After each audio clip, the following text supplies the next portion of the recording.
दंडवत प्रणाम. आपल्या दैनंदिन जीवनामध्ये आपण आदर्श शोधतो.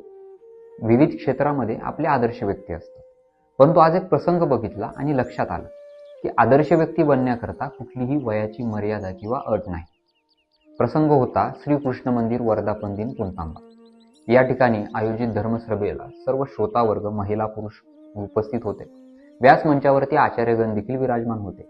दुपारची 12:30ची वेळ होती आणि याच वेळेत एक चिमुकली उठते, आपल्या एका हातामध्ये पाण्याचा जग आणि एका हातामध्ये ग्लास घेते आणि प्रत्येक श्रोता वर्गापर्यंत पोहोचते. प्रत्येकापर्यंत ती जाते, पाणी ग्लास देते, त्यामध्ये पाणी ओतते. एका वेळेस जवळपास 8 ते 10 जणांना पाणी दिल्यानंतर ती पुन्हा जाते, पुन्हा जग भरून आणते, पुन्हा दुसऱ्या व्यक्तींपर्यंत पोहोचते.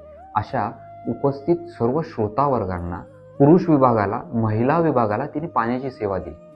खरं तर ही सेवा 5-10 मिनिटं होती काय? नाही, ती पूर्ण 55 ते 50 मिनिटं तिने ती सेवा दिली. संपूर्ण श्रोता वर्गाला तिने पाणी दिलं.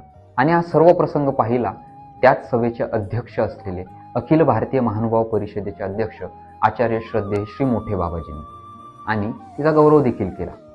खरं तर आपल्या जीवनामध्ये वाटचाल करत असताना आपण जर सेवा आत्मसात केली तर आपल्या जीवनाची आत्मोन्नती होणार, हाच आदर्श या चिमुकलीने आपणा सर्वांना दिल्याचं मला या ठिकाणी दिसून आलं.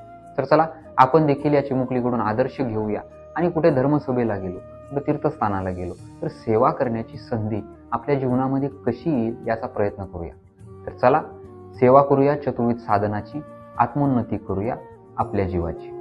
जय श्री चक्रधर, जय महानुभाव.